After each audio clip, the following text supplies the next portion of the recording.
Hello दोस्तों, आओ करे तैयारी में आपका स्वागत है। दोस्तों, आज की वीडियो में हम करने वाले हैं यूपी पीसीएस प्रीलिम्स 2024 के लिए टेस्ट पेपर और आज हम एसटीडी फॉर सिविल सर्विसेज का टेस्ट देखने वाले हैं। इसका ये हम साइंस का टेस्ट आज जो देखेंगे और ये सेक्शनल टेस्ट है। ये सेक्शनल टेस्ट नंबर 16 है और साइंस का ये टेस्ट 2 है। यहाँ पे साइंस के टोटल जो है वो 100 क्वेश्चन होंगे जिसे हम देखने वाले हैं। बहुत ही अच्छे क्वेश्चन हैं।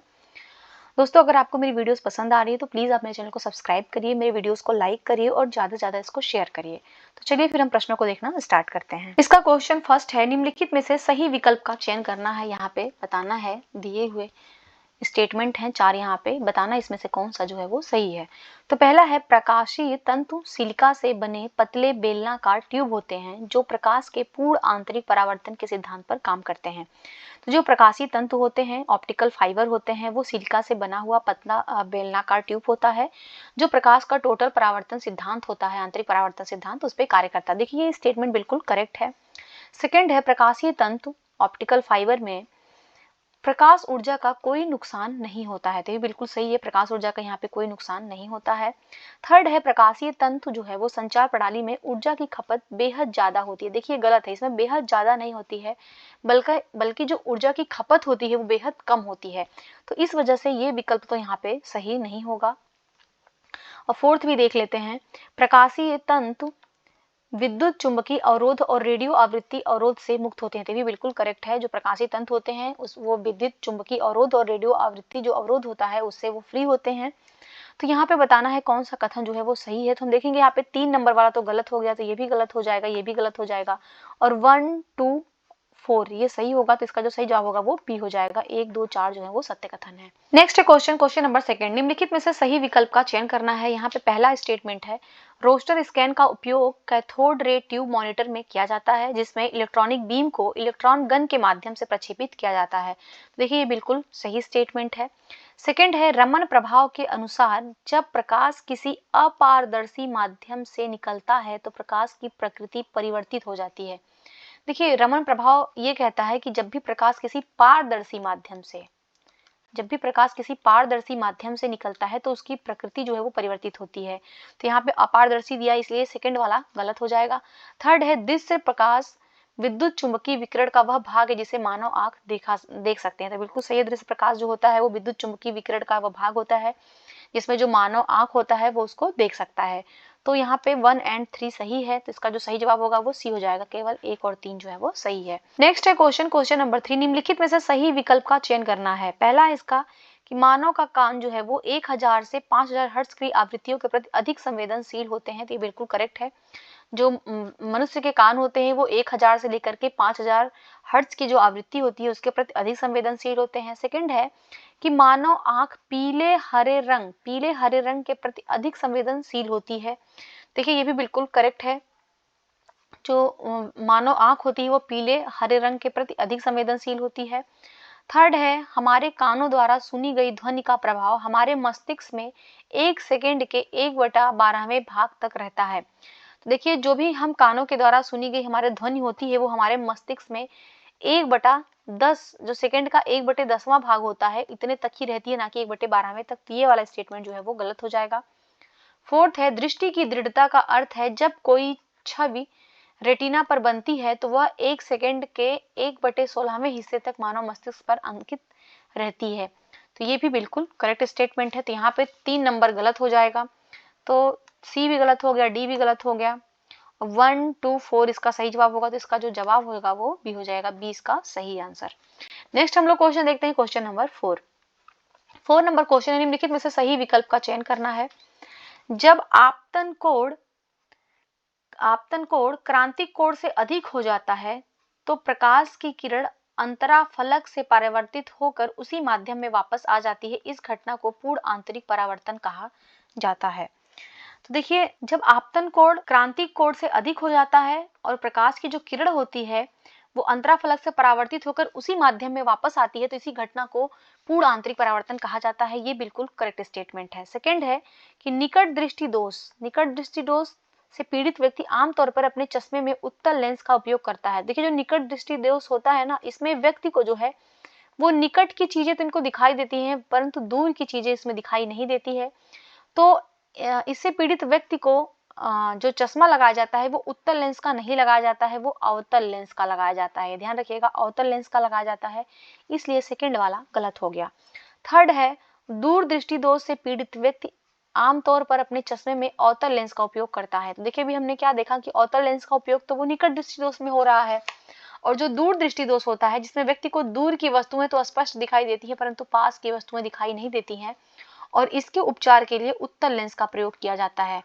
तो यहाँ पे हम देखेंगे 2 और 3 दोनों ही गलत हो गए, केवल कथन एक सही है। तो इसका जो सही जवाब होगा वो ए हो जाएगा, केवल एक कथन जो है वो सही है।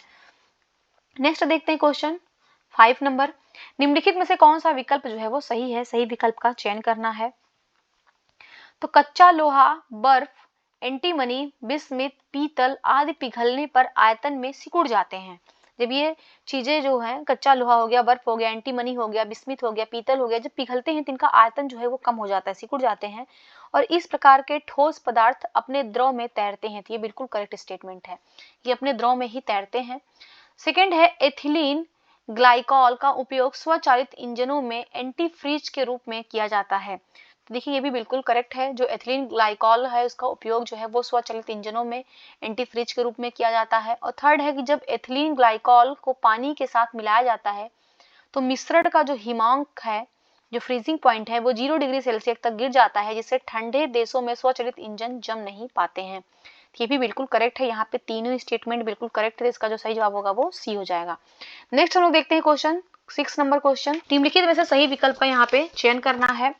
तो पहला है कि कृष्ण छिद्र जो है, ब्लैक होल जिसको कहा जाता है, ये सीमित घनत्व का एक द्रव्यमान से भरा पिंड है जो प्रकाश को प्रतिबिंबित करने में असमर्थ के कारण अदृश्य है। तो देखिए, जो ये कृष्ण छिद्र होता है ना, जो ब्लैक होल होता है, इसका सीमित घनत्व तो नहीं होता है, ये गलत हो गया। इसका जो घनत्व होता है वो असीमित होता है, तो ध्यान रखिएगा, वो असीमित घनत्व होता है इनका, और इतना ज्यादा इनका घनत्व होता है कि वहां पे अगर प्रकाश भी पहुंचता है तो वो प्रकाश भी विलुप्त हो जाता है, वो दिखाई नहीं देता है। और सेकंड है कि जो ब्लैक होल होता है, इसका गुरुत्वाकर्षण क्षेत्र इतना प्रबल होता है कि कोई भी पदार्थ, यहाँ तक कि प्रकाश भी इससे पलायन नहीं कर पाता है। तो देखिए, इसका जो गुरुत्वाकर्षण क्षेत्र है वो बहुत ज्यादा प्रबल होता है, और इतना ज्यादा प्रबल होता है कि वहां से जो है प्रकाश भी पलायन नहीं कर पाता है। तो ये भी बिल्कुल करेक्ट है। और थर्ड है कि कृष्ण छिद्र को उनके सीमित घनत्व और प्रबल गुरुत्वाकर्षण क्षेत्र के कारण दूरबीन से नहीं देखा जा सकता है। तो देखिए, अभी हमने क्या देखा कि जो ब्लैक होल है उसका सीमित घनत्व तो नहीं है, उसका असीमित घनत्व है, असीमित घनत्व है। तो यहाँ पे इस वजह से ये गलत हो जाएगा, थर्ड वाला भी, पहला वाला भी गलत हो गया, केवल 2 वाला सही है, तो इसका जो सही जवाब होगा वो बी हो जाएगा। देखिए, ब्लैक होल क्या होता है, ब्लैक होल जो है ये अंतरिक्ष में पाई जाने वाली एक जगह होती है जिसका जो घनत्व होता है वो असीमित होता है, और द्रव्यमान से भरा हुआ एक पिंड होता है जिसका गुरुत्वाकर्षण क्षेत्र इतना ज्यादा होता है कि अगर वहां से प्रकाश भी गुजरता है तो वापस नहीं निकल पाता है, इतना उसका गुरुत्वाकर्षण है कि प्रकाश को भी प्रतिबिंबित नहीं करता है, प्रकाश भी वहां से पलायन नहीं कर पाता है। तो इस प्रकार हम देखेंगे तो इसका जो सही जवाब होगा वो बी हो जाएगा। नेक्स्ट हम लोग क्वेश्चन देखते हैं 7 नंबर क्वेश्चन, निम्नलिखित में से गलत विकल्प का चयन करना है, गलत विकल्प का चुनाव करना है यहाँ पे। तो पहला है कि यदि जल में नमक जैसी कोई अशुद्धि मिला दी जाए तो उसका क्वथनांक बढ़ जाता है। तो देखिए, ये बिल्कुल सही स्टेटमेंट है कि अगर जल में नमक हो या कोई भी ऐसी चीज आप मिला देंगे तो उसका क्वथनांक बढ़ जाएगा, अर्थात जो उसका बॉइलिंग पॉइंट है, अगर वो कभी अभी 20 डिग्री सेंटीग्रेड पर उबल रहा था तो अब इससे ज्यादा उसको 50 डिग्री सेंटीग्रेड का तापमान देना पड़ेगा, तब जाकर के वो वस्तु उबलेगी, अर्थात उसका जो बॉइलिंग पॉइंट है वो बढ़ जाता है। सेकंड है कि जल में अशुद्धियां को मिलाने से सामान्यतः उसका गलनांक कम हो जाता है। ये भी बिल्कुल करेक्ट है, अगर जल में कोई भी अशुद्धि मिलाई जाएगी तो उसका जो गलनांक होगा, जो फ्रीजिंग पॉइंट होगा, वो कम हो जाएगा। थर्ड है कि 0 डिग्री सेंटीग्रेड पर पिघलती बर्फ में कुछ नमक, सोडा आदि मिलाने से बर्फ का गलनांक 0 डिग्री से घटकर 20 डिग्री सेंटीग्रेड हो जाता है। देखिए, गलत है, वो 0 डिग्री सेंटीग्रेड से घटकर 20 डिग्री नहीं होगा बल्कि वो 22 डिग्री सेंटीग्रेड हो जाता है। तो यहाँ पे गलत विकल्प ही पूछ रहा है और केवल 3 कथन जो है वो गलत है, इसका जो सही जवाब होगा वो सी हो जाएगा। नेक्स्ट है क्वेश्चन नंबर 8, निम्नलिखित में से गलत विकल्प का चुनाव करना है। पहला है, एयर कंडीशनर में कंप्रेस्ड गैस का उपयोग किया जाता है जो कमरे या अन्य जगह को ठंडा करता है। तो बिल्कुल करेक्ट है, जो एयर कंडीशनर होता है, जो एसी होता है, उसमें कंप्रेस्ड गैस का उपयोग किया जाता है, जो भी कमरे का तापमान या अन्य जगह का तापमान होता है उसको वो ठंडा करके रखता है। सेकंड है गीले कपड़ों को जल्दी सुखाने के लिए उच्च आर्द्रता और कम तापमान की आवश्यकता होती है। देखिए यहाँ पे ये स्टेटमेंट गलत है। क्यों? क्योंकि गीले कपड़े को अगर जल्दी सुखाना है तो उसके लिए हमें निम्न आर्द्रता चाहिए, यानी कम आर्द्रता चाहिए और उच्च तापमान चाहिए, तभी कपड़ा जो है वो जल्दी सूखेगा। थर्ड है थर्मोसेस में उपयोग किए जाने वाले कांच या स्टील पर चांदी की परत चढ़ाकर पेय पदार्थ को गर्म रखा जाता है। तो ये भी बिल्कुल करेक्ट स्टेटमेंट है। तो यहाँ पे हम देखेंगे कि जो कथन 2 है वो गलत है, तो इसका जो सही जवाब होगा वो हो जाएगा बी इसका सही जवाब। केवल कथन 2 जो है वो गलत है। नेक्स्ट हम लोग क्वेश्चन देखते हैं, क्वेश्चन नंबर 9। निम्नलिखित में से सही विकल्प का चयन करना है। यहाँ पे सही विकल्प का चयन करके बताना है कौन सा स्टेटमेंट जो है वो करेक्ट है। तो पहला है कि प्रेशर कुकर जैसे खाना पकाने के बर्तनों में लकड़ी या एबोनाइट के हैंडल का उपयोग किया जाता है, क्योंकि लकड़ी या एबोनाइट जो है वो उष्मा का कुचालक होते थे। बिल्कुल करेक्ट है। जो प्रेशर कुकर हो गए या जो भी अन्य बर्तन होते हैं खाना पकाने वाले, उनका जो पकड़ने वाला हैंडल होता है, जो हत्था होता है, उसमें लकड़ी या एबोनाइट का प्रयोग किया जाता है, क्योंकि वो गर्म नहीं होते हैं तो उसको पकड़ के अच्छे से आप काम कर सकते हैं। तो ये इसलिए होता है क्योंकि जो लकड़ी होता है या एबोनाइट होता है वो उष्मा का कुचालक होता है। सेकेंड है इसमें कि मनुष्य में पसीने का मुख्य उपयोग शरीर के तापमान को नियंत्रित करने का काम होता है। तो जो मनुष्य में पसीना होता है उसका जो मुख्य उपयोग होता है वो शरीर के तापमान को नियंत्रित करना होता है। ये भी बिल्कुल करेक्ट स्टेटमेंट है। थर्ड है कि शरीर की सतह से स्वेदन के माध्यम से पानी की हानि वातावरण के तापमान और वातावरण की आर्द्रता दोनों पर निर्भर करती है। तो बिल्कुल सही है। हमारे शरीर से जो भी स्वेदन होता है, जो भी पसीना होता है, उसमें जो पानी की हानि होती है वो वातावरण के तापमान और उसके वातावरण की आर्द्रता जो होती है, तापमान और आर्द्रता इन दोनों पर निर्भर करती है। तो यहाँ पे हम देख रहे हैं कि तीनों स्टेटमेंट बिल्कुल करेक्ट है, तो इसका जो सही जवाब होगा वो सी हो जाएगा। नेक्स्ट हम लोग क्वेश्चन देखते हैं 10 नंबर क्वेश्चन। निम्नलिखित में से कौन सी किरणें विद्युत चुंबकीय तरंगों की श्रेणी में आती हैं? तो विद्युत चुंबकीय किरणों की श्रेणी में कौन सी आती है? देखिए गामा किरणें भी आती हैं, एक्स किरणें आती हैं, पराबैंगनी किरणें आती हैं, तीनों ही किरणें आती हैं। तो इसका जो सही जवाब होगा वो हो जाएगा सी इसका सही जवाब। 1 2 3 तीनों ही जो है वो करेक्ट है। नेक्स्ट हम लोग देखते हैं क्वेश्चन 11 नंबर क्वेश्चन कि निम्न में से किस प्रकार का परावैंगनी विकिरण ओजोन परत से सबसे अधिक प्रभावित होता है? तो किस प्रकार का जो परावैंगनी विकिरण है वो ओजोन परत से सबसे अधिक प्रभावित होता है? तो देखिए ये इसका जो सही जवाब होगा वो हो जाएगा सी, यूवी सी, अल्ट्रावायलेट सी जो होता है वो ओजोन परत से सबसे अधिक प्रभावित होता है। और इस विकिरण का जो तरंग दैर्ध्य होता है वो 100 से लेकर के 280 होता है, और इसी वजह से जो है ये सबसे अधिक प्रभावित होता है। नेक्स्ट हम लोग क्वेश्चन देखते हैं, क्वेश्चन नंबर 12 नंबर क्वेश्चन। निम्नलिखित में से सही विकल्प का चुनाव करना है। यहाँ पे बताना है कौन सा स्टेटमेंट जो है वो सही है। तो पहला है फ्लोरोसेंट ट्यूब में निर्वात में बहुत कम दाब पर पारे की वाष्प के साथ ऑर्गन, जिनान या नियान गैस भरी जाती है। देखिए बिल्कुल सही है। जो फ्लोरोसेंट ट्यूब होता है, जो CFL बल्ब होता है, इसमें होता क्या है कि निर्वात में बहुत कम दाब पर जो है पारे की वाष्प के साथ ऑर्गन गैस, पारे के साथ कौन सी गैस भरी जाती है? या तो ऑर्गन भरी जाती है, जिनान भरी जाती है, नियान गैस भरी जाती है। कि बिल्कुल करेक्ट है। सेकंड है कार्बनिक प्रकाश उत्सर्जन डायोड एक ऐसा डायोड है जिसमें कार्बनिक यौगिक की विद्युत प्रतिदीप्त उत्सर्जक परत होती है जो विद्युत प्रवाह के समय प्रकाश का उत्सर्जन करती है। तो होता क्या है कि जो कार्बनिक प्रकाश उत्सर्जक डायोड होता है वो एक ऐसा डायोड होता है जिसमें कार्बन यौगिक की जो है विद्युत प्रतिदीप्त उत्सर्जक परत होती है, जिससे जो है विद्युत का प्रवाह होता है और उस प्रवाह के समय जो होता है वो प्रकाश का उत्सर्जन होता है। तो यहाँ पे सेकंड वाला भी सही हो गया। थर्ड है CFL में पारा वाष्प से विद्युत गुजार कर परावैंगनी प्रकाश उत्पन्न किया जाता है, जिसे लैंप के अंदर फास्फोर कोटिंग से अवशोषित कराकर रोशनी उत्पन्न की जाती है। तो ये भी बिल्कुल करेक्ट है। यहाँ पे तीनों ही स्टेटमेंट जो है बिल्कुल करेक्ट है। इसका जो सही जवाब होगा वो सी हो जाएगा। नेक्स्ट हम लोग देखते हैं क्वेश्चन नंबर 13 नंबर क्वेश्चन है। निम्नलिखित में से गलत विकल्प का चुनाव करना है, बताना है कौन सा जो विकल्प है वो गलत है। तो पहला इसमें कि वायुमंडलीय दाब पर किसी चालक द्वारा प्राप्त किए जाने वाला अधिकतम तापमान 135 केल्विन होता है। देखिए 135 केल्विन नहीं होता है, ये होता है 133 केल्विन। तो इस वजह से पहला स्टेटमेंट गलत हो गया। सेकेंड है कि अधिकतम उष्मा वाला चालक एक सिमेरिक पदार्थ है जिसमें पारा, बेरियम, कैल्शियम, कॉपर और ऑक्सीजन होता है। तो ये बिल्कुल करेक्ट है। थर्ड है परम शून्य तापमान पर अर्धचालक एक आदर्श अचालक की तरह व्यवहार करता है। तो ये भी बिल्कुल करेक्ट है। तो यहाँ पे गलत हो गया केवल एक, तो इसका जो सही जवाब होगा वो ए हो जाएगा। केवल एक जो है वो गलत है, गलत विकल्प का ही चुनाव करना था। नेक्स्ट हम लोग देखते हैं क्वेश्चन नंबर 14। निम्नलिखित में से सही विकल्प का चयन करना है। तो बिजली और गरज के साथ तूफान के दौरान पैदा होने वाली बिजली में बड़ी मात्रा में विद्युत ऊर्जा होती है, जिससे वर्षों तक आग लगने की संभावना बनी रहती थी। बिल्कुल सही जवाब है। सेकेंड है, ट्रांजिस्टर के निर्माण में सिलिकॉन और जर्मेनियम जैसे अर्धचालकों का उपयोग किया जाता था। ये बिल्कुल सही है। ट्रांजिस्टर में सिलिकॉन या जर्मेनियम जैसे जो अर्धचालक होते हैं, इनका प्रयोग किया जाता है। और थर्ड है, जर्मेनियम एक चतु संयोजक तत्व है जो जले हुए कोयले से निकाला जाता है। तो ये भी बिल्कुल करेक्ट है। यहाँ पे तीनों ही सही है, तो इसका जो सही जवाब होगा वो डी हो जाएगा, उपरोक्त सभी। नेक्स्ट है क्वेश्चन नंबर 15। निम्नलिखित में से सही विकल्प का चुनाव करना है। पहला है मेसान। मेसान की खोज हिदेकी युकावा ने किया था। तो ये बिल्कुल करेक्ट है, मेसान की खोज हिदेकी युकावा ने किया था। पॉजिट्रॉन की खोज जो है वो कार्ल डी एंडरसन ने किया था। ये बिल्कुल करेक्ट है। थर्ड है, सूर्य तथा तारों में ऊर्जा उत्पादन का सिद्धांत जो है वो हंस बेथे ने किया था। तो ये बिल्कुल करेक्ट है। और फोर्थ है, धातुओं पर फोटोग्राफी की खोज जोसेफ निप्से ने किया था। तो ये भी बिल्कुल करेक्ट है। यहाँ पे चारों ही स्टेटमेंट करेक्ट है, इसका जो सही जवाब होगा वो डी हो जाएगा।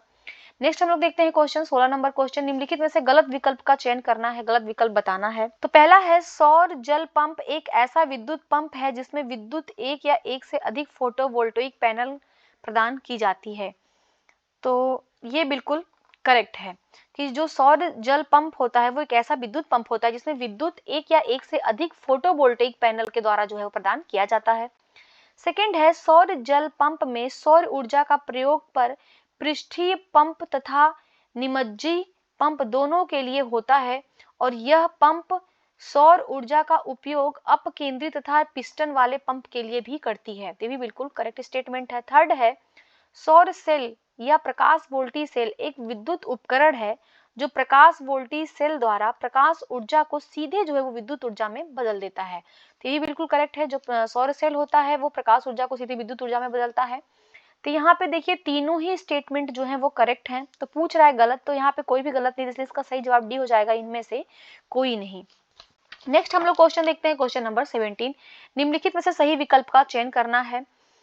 परमाणु बम का सिद्धांत परमाणु संलयन पर आधारित है। देखिए जो परमाणु बम का सिद्धांत है ना, परमाणु संलयन नहीं बल्कि परमाणु के विखंडन पर आधारित है। तो इसलिए पहला वाला तो गलत हो गया। सेकंड है, हाइड्रोजन बम का जो सिद्धांत है वो परमाणु विखंडन पर आधारित। देखिए परमाणु विखंडन नहीं बल्कि परमाणु संलयन पर आधारित है।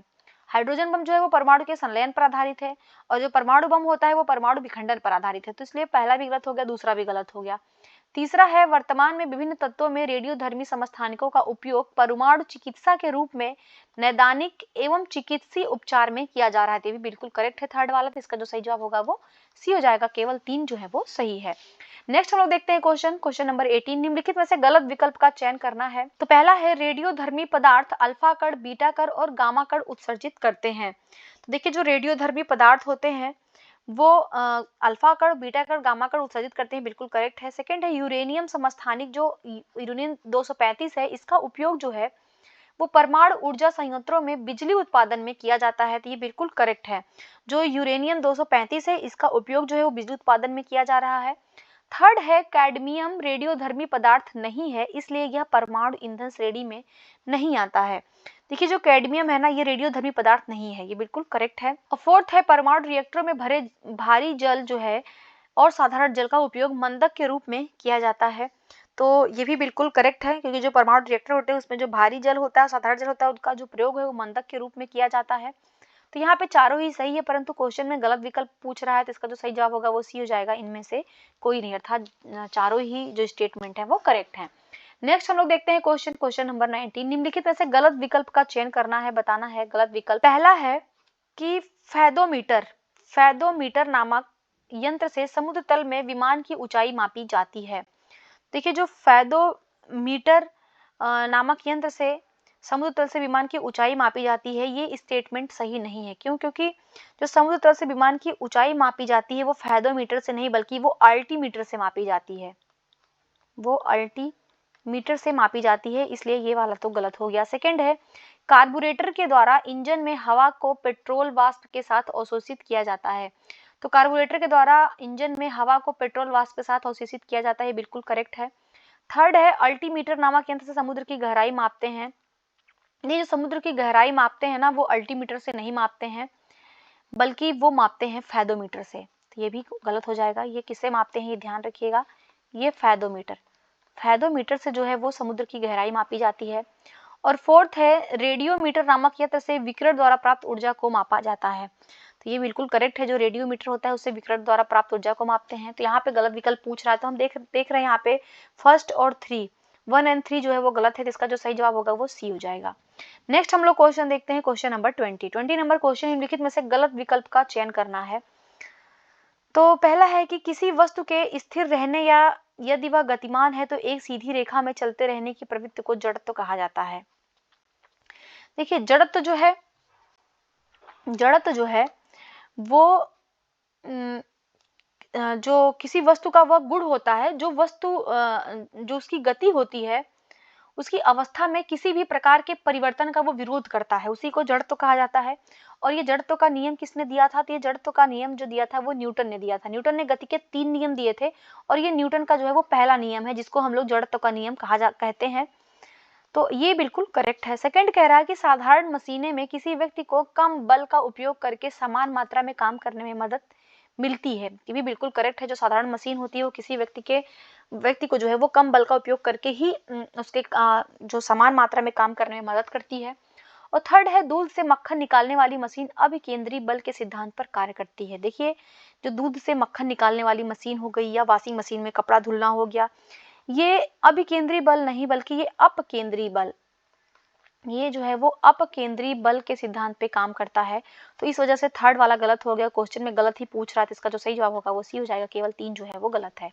नेक्स्ट हम लोग देखते हैं क्वेश्चन नंबर 21 निम्नलिखित में से सही विकल्प का चयन करना है। यहाँ पे पहला है कि आइंस्टीन को फोटो इलेक्ट्रिक प्रभाव के सिद्धांत के लिए 1921 में भौतिकी में नोबेल पुरस्कार से सम्मानित किया गया था। देखिए बिल्कुल करेक्ट है, ध्यान रखिएगा। आइंस्टीन को जो है वो फोटो इलेक्ट्रिक प्रभाव के लिए 1921 में नोबेल दिया गया था। सेकेंड है केवी फ्रिक्स को मधुमक्खियों की भाषा की पहचान करने के लिए 1973 में चिकित्सा में नोबेल पुरस्कार से सम्मानित किया गया था। देखिए बिल्कुल ये भी करेक्ट है। जो केवी फ्रिक्स थे उन्होंने मधुमक्खियों की भाषा पहचाना था, जिसके लिए उन्हें 1973 में नोबेल दिया गया था। और थर्ड है विज्ञान के क्षेत्र में व्हाइट ड्वार्फ का संबंध जो है वो खगोल विज्ञान से है। तो ये भी बिल्कुल करेक्ट है। यहाँ पे तीनों ही जो है स्टेटमेंट बिल्कुल करेक्ट है। तो इसका जो सही जवाब होगा वो डी हो जाएगा। 1, 2 और 3 तीनों ही जो है वो करेक्ट स्टेटमेंट है। नेक्स्ट हम लोग देखते हैं क्वेश्चन नंबर 22। सूची 1 को सूची 2 से सुमेलित करना है और नीचे दिए गए कूट से सही उत्तर का चयन करना है। यहाँ पे सूची 1 को सूची 2 से सुमेलित करते हैं। यहाँ पे आविष्कारक दिया हुआ है और उसका आविष्कार दिया हुआ है। तो जॉन गुटेनबर्ग, देखिए जॉन गुटेनबर्ग ने किसका आविष्कार किया था? तो इन्होंने प्रिंटिंग प्रेस का किया था। विल्हेम कॉर्नॉड रोएंटजन ने किसका किया था? तो इन्होंने एक्सरे का आविष्कार किया था। माइकल फैराडे ने किसका किया था? तो इन्होंने डायनामो का किया था। और अलेक्जेंडर बेन ने किसका किया था? तो फैक्स मशीन का किया था। तो इसको हम देखेंगे तो इसका जो सही मैच होगा वो हो जाएगा ए का 3, बी का 1, सी का 2 और डी का 4। तो सही जवाब इसका जो है वो सी हो जाएगा। नेक्स्ट हम लोग देखते हैं क्वेश्चन नंबर 23।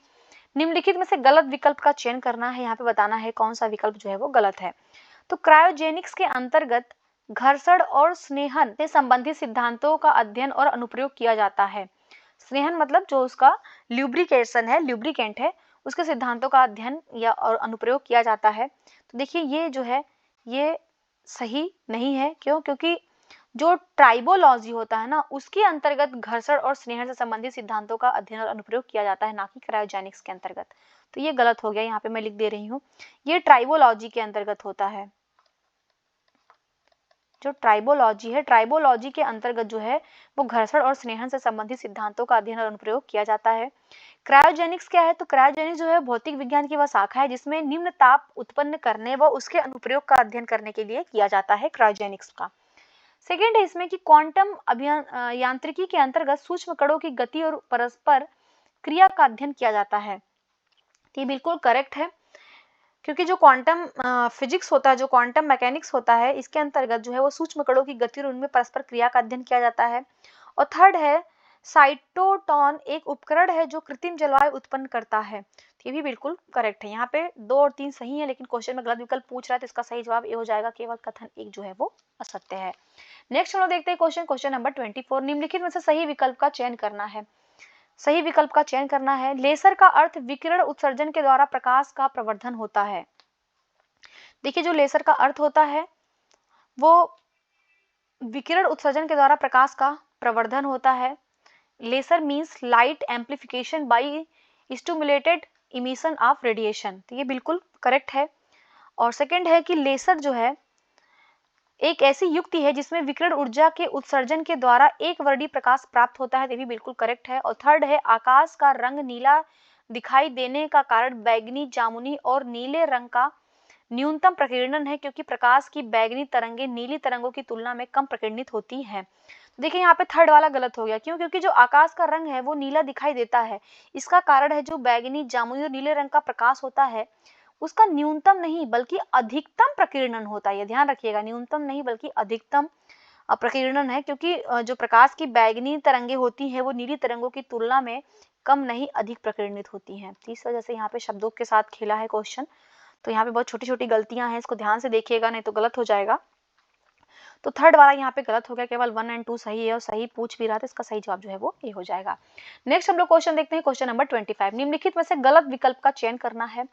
तो पहला है कि 9 अगस्त 1945 को जापान के नागासाकी में गिराए गए बम फैटमैन विस्फोटक के रूप में यूरेनियम का प्रयोग किया गया था। तो देखिए जो 9 अगस्त 1945 को जो जापान के शहर थे नागासाकी और हिरोशिमा, इस पे बम गिराए गए थे और अमेरिका ने बम गिराया था। तो इसमें जो है बम में यूरेनियम का प्रयोग नहीं किया गया था, ध्यान रखिएगा, यहाँ पे प्लूटोनियम का प्रयोग किया गया था। यहाँ पे प्लूटोनियम का प्रयोग किया गया था, ना कि यूरेनियम का, इस वजह से गलत हो गया। सेकंड है कि जापान के हिरोशिमा पर गिराए गए बम में जिसका नाम लिटिल बॉय था उसमें विस्फोटक के रूप में प्लूटोनियम का प्रयोग किया गया था।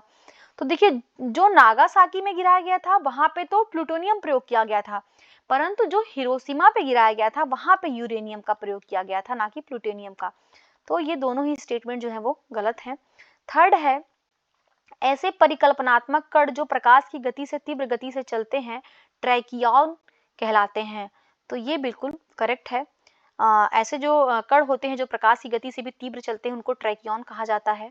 तो थर्ड वाला सही है, परंतु 1 और 2 जो है सही नहीं है, तो सही जवाब इसका जो है वो ए हो जाएगा। केवल कथन 1 और 2 जो है वो असत्य हैं। Next question, question number 26। निम्नलिखित में से किन कार्यों के लिए 3D प्रिंटिंग का प्रयोग किया जाता है? तो 3D प्रिंटिंग का प्रयोग किन कार्यों के लिए किया जाता है? तो फर्स्ट है इसमें चॉकलेट, कैंडी आदि के निर्माण में, सेकंड है कार के पार्ट्स आदि के निर्माण में, थर्ड है चेहरे की पुनर्निर्माण सर्जरी में, और फोर्थ है कंप्यूटर पार्ट्स के निर्माण में।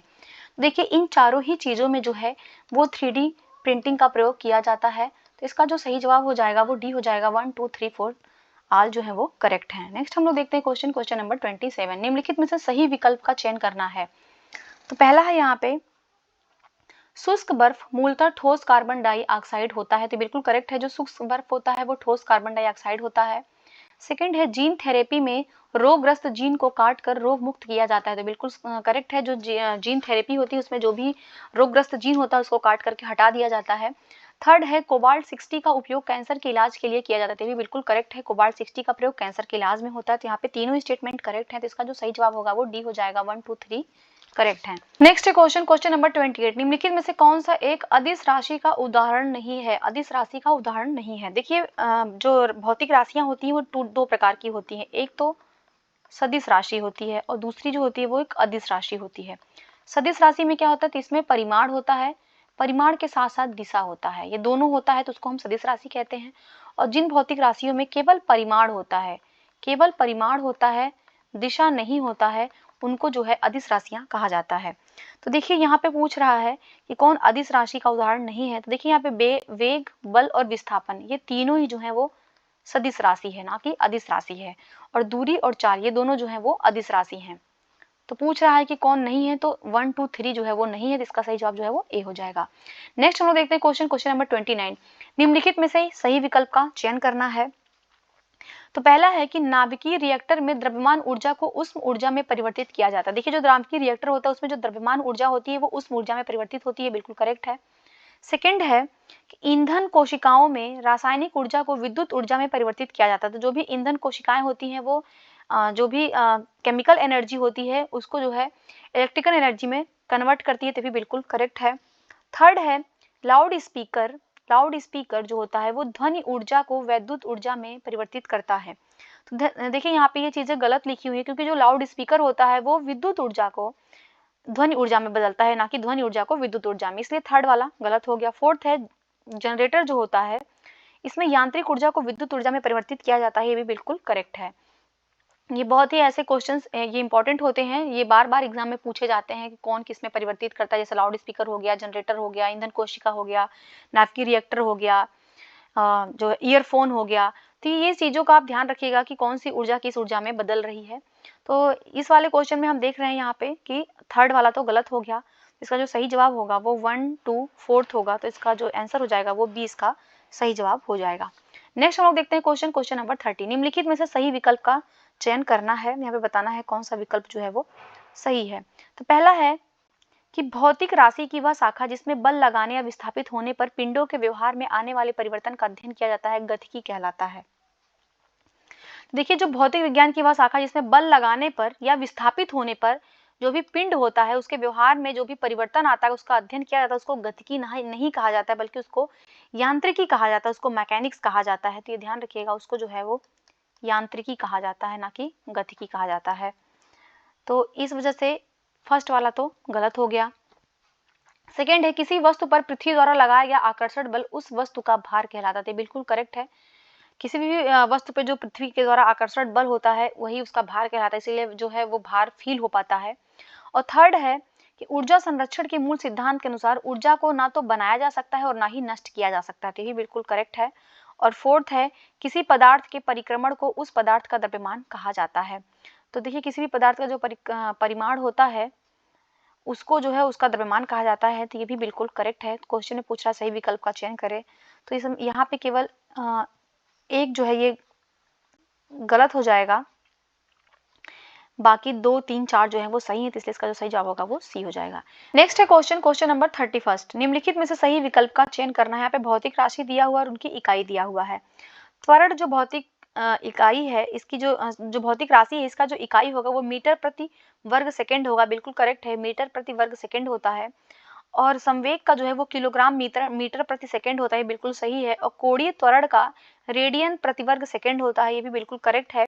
और जड़त्व आघूर्ण, देखिए जो जड़त्व आघूर्ण है इसका जो मात्रक होगा वो किलोग्राम वर्ग मीटर होता है, ना कि किलोग्राम प्रति वर्ग मीटर होता है, इस वजह से ये गलत हो गया। 1 2 3 सही है, तो इसका जो सही जवाब होगा वो ए हो जाएगा। नेक्स्ट है क्वेश्चन नंबर 32। निम्नलिखित में से गलत विकल्प का चयन करना है, बताना है कौन सा विकल्प जो है वो गलत है। तो पहला है कि प्रकाश का कड़ी का सिद्धांत न्यूटन ने प्रतिपादित किया था। देखिए, जो प्रकाश का जो the particle theory of lights है वो किसने दिया था, तो वो न्यूटन ने दिया था, ये बिल्कुल करेक्ट है। और सेकेंड है, प्रकाश का जो तरंग सिद्धांत है ये क्रिश्चियन हाइगेंस ने प्रतिपादित किया था, तो ये भी बिल्कुल करेक्ट है। और थर्ड है, विद्युत प्रतिरोध का नियम ओम ने दिया था, तो ये भी बिल्कुल करेक्ट है, जो विद्युत प्रतिरोध का नियम है ओम ने दिया था। और विद्युत आकर्षण का नियम कूलाम ने प्रतिपादित किया था, तो विद्युत आकर्षण का जो नियम है वो कूलाम ने प्रतिपादित किया था। तो यहाँ पे देखिए चारों ही स्टेटमेंट जो है सही है, तो पूछ रहा है कौन सा गलत है, तो इसका सही जवाब सी हो जाएगा, इनमें से कोई नहीं, अर्थात जो सभी हैं वो करेक्ट है। नेक्स्ट हम लोग देखते हैं क्वेश्चन नंबर 33। निम्नलिखित में से सही विकल्प का चयन करना है यहाँ पे। तो फर्स्ट है कि किसी तत्व के परमाणु नाभिक में उपस्थित प्रोटॉनों की संख्या ही उस तत्व की द्रव्यमान संख्या होती है। तो देखिए, किसी भी तत्व का जो परमाणु नाभिक होता है उसमें जो प्रोटॉन की संख्या होती है वही उस तत्व की द्रव्यमान संख्या नहीं होती है, ये ध्यान रखिएगा। वो उस तत्व का जो है वो परमाणु संख्या होती है, द्रव्यमान संख्या नहीं होती है, परमाणु संख्या होती है। द्रव्यमान संख्या क्या होता है, तो जो भी उस परमाणु का नाभिक होता है उसमें जो उपस्थित प्रोटॉन और न्यूट्रॉनों की संख्या होती है, जो भी प्रोटॉन और न्यूट्रॉनों की संख्या होती है उसको परमाणु जो है नाभिक कहा, परमाणु द्रव्यमान संख्या कहा जाता है।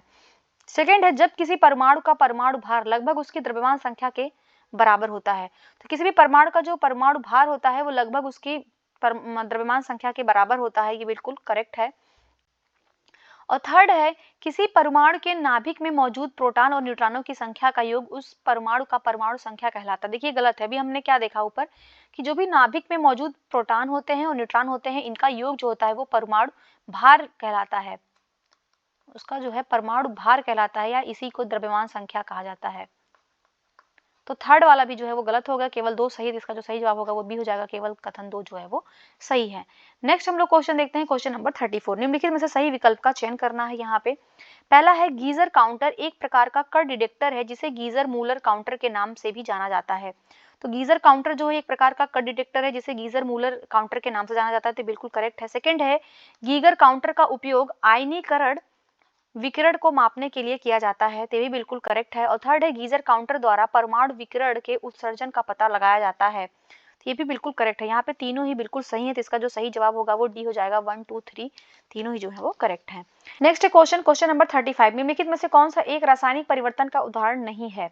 देखिए सोडियम क्लोराइड का क्रिस्टलीकरण, जो सोडियम क्लोराइड का क्रिस्टलीकरण है ये भौतिक परिवर्तन का उदाहरण है। ये ध्यान रखिएगा, ये जो है ये भौतिक परिवर्तन का उदाहरण है, ना कि रासायनिक परिवर्तन का, इसलिए गलत हो गया। वाष्पीकरण और ऊर्ध्वापातन, देखिए वाष्पीकरण और ऊर्ध्वापातन ये दोनों भी जो हैं ये भौतिक परिवर्तन के उदाहरण हैं। और थर्ड है बर्फ का पिघलना, तो बर्फ का जो पिघलना है ये भी भौतिक परिवर्तन का उदाहरण है। और क्वेश्चन में पूछ रहा है कि रासायनिक परिवर्तन पूछ रहा है। और फोर्थ है कि दूध का जमना, देखिए जो दूध का जमना हो गया और लोहे में जंग लगना, ये दोनों जो हैं वो रासायनिक परिवर्तन के उदाहरण हैं। तो यहाँ पे 1 2 3 तो सही नहीं है, इसलिए इसका जो सही जवाब होगा वो ए हो जाएगा इसका सही जवाब। नेक्स्ट है क्वेश्चन नंबर 36, निम्नलिखित में से सही विकल्प का चयन करना है। तो यहाँ पे सही विकल्प का चयन करना है। पहला है वह भौतिक रासायनिक प्रक्रिया जिसमें कोई पदार्थ अपनी ठोस अवस्था से सीधे गैस में परिवर्तित हो जाता है ऊर्ध्वापातन कहलाता है। देखिए बिल्कुल करेक्ट है।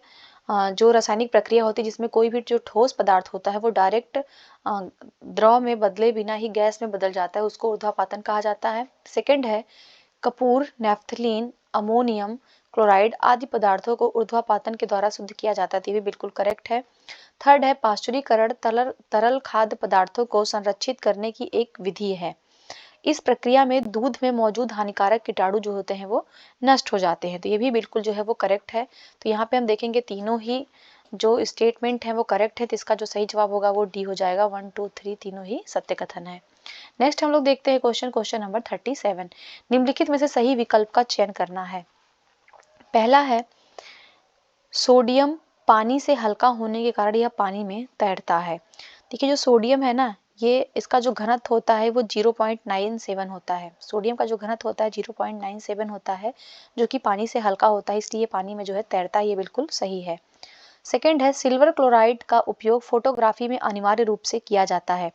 देखिए फोटोग्राफी में ना सिल्वर क्लोराइड का प्रयोग नहीं होता है, बल्कि सिल्वर ब्रोमाइड का प्रयोग किया जाता है।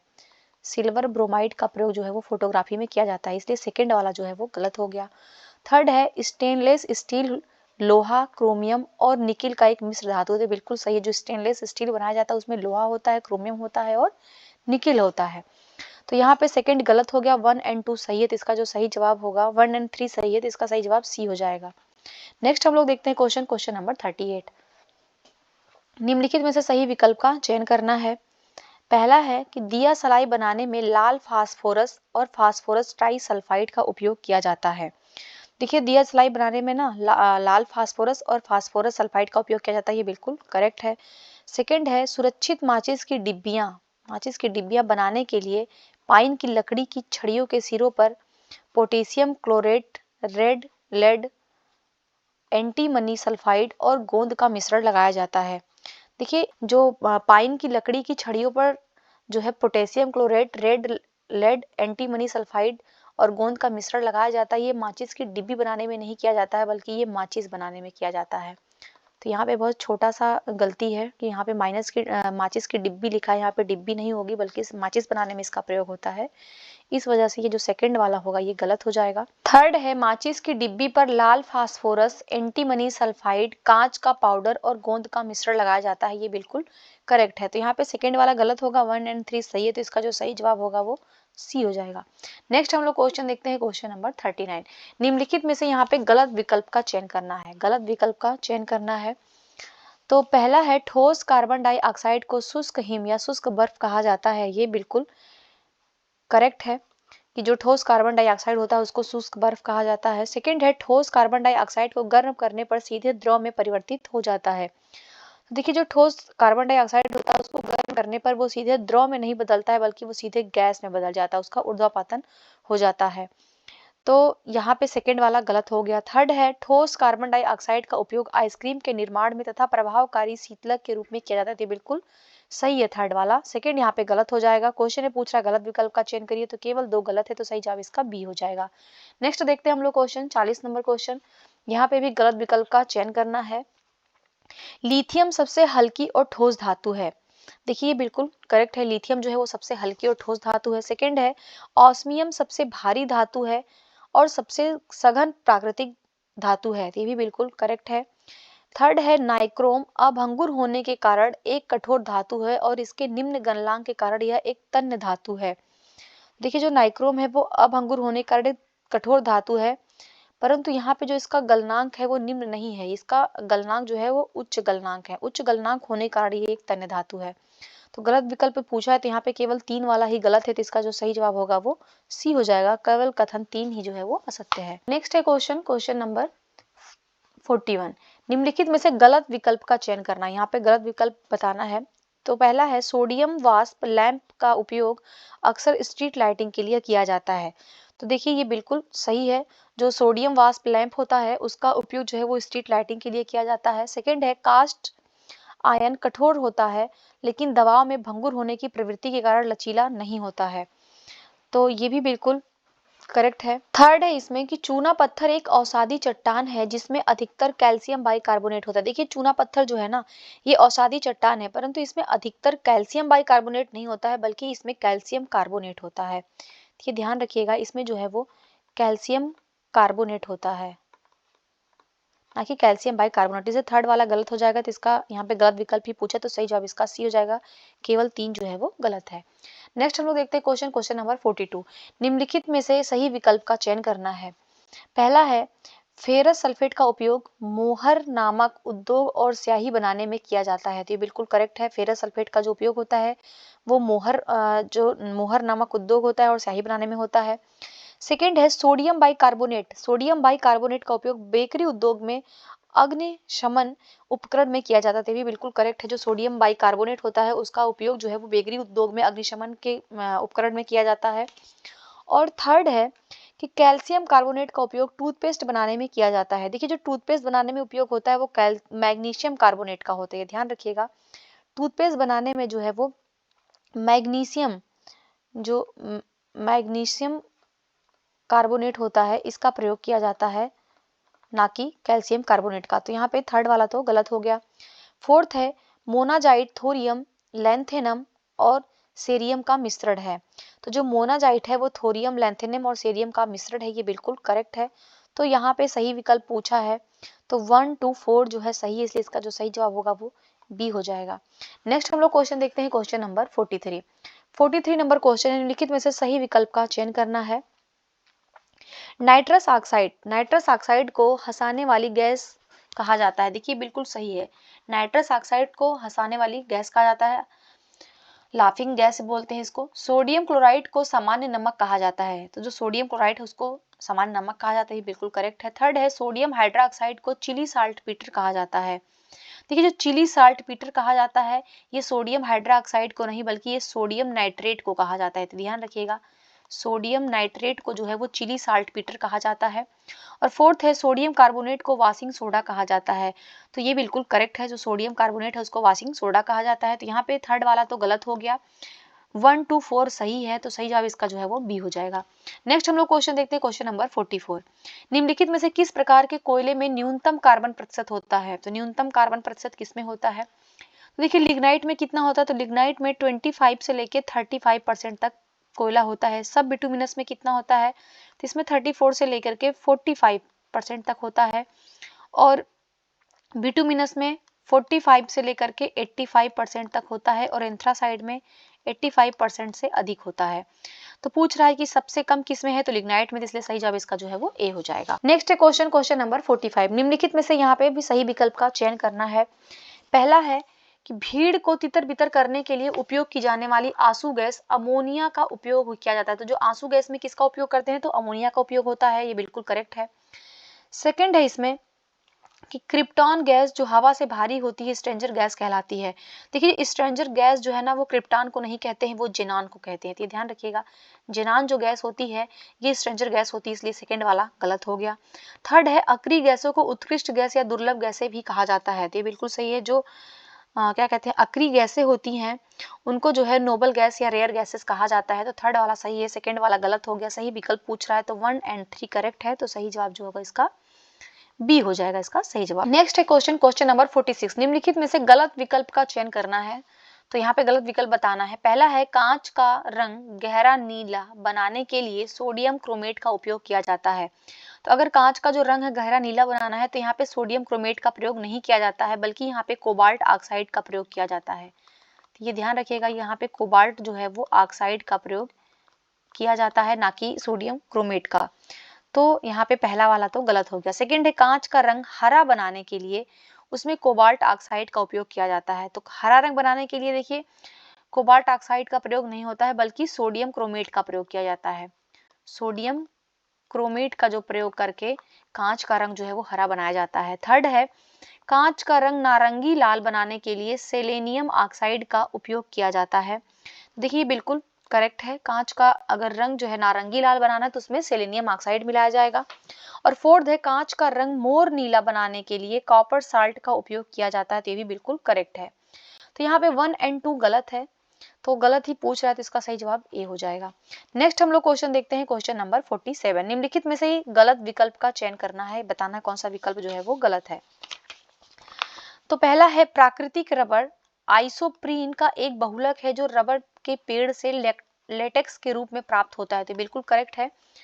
जो आइसोप्रीन है ये एक प्राकृतिक रबड़ है और एक ये बहुलक है एक प्रकार का, और ये जो रबड़ प्राप्त होता है ये पेड़ का जो लेटेक्स मिल्क होता है उसी के रूप में ये प्राप्त होता है।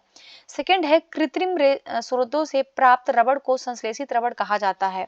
तो ये बिल्कुल करेक्ट है, जो कृत्रिम स्रोतों से रबड़ प्राप्त होता है उसको जो है सिंथेटिक रबड़ कहा जाता है। थर्ड है पॉलीएथिलीन ड्यूप्रीन रबड़, नियोप्रीन रबड़, थायोकॉल रबर आदि संश्लेषित रबड़ के उदाहरण है। तो ये बिल्कुल करेक्ट है। तो यहाँ पे तीनों स्टेटमेंट सही है, तो पूछ रहा है गलत विकल्प, तो इसका सही जवाब डी हो जाएगा। इनमें से कोई नहीं, अर्थात ये तीनों ही जो है वो क्या है, ये तीनों ही जो है वो करेक्ट है। नेक्स्ट हम लोग क्वेश्चन देखते हैं, क्वेश्चन नंबर 48 नंबर क्वेश्चन है निम्नलिखित में से सही विकल्प का चयन करना है।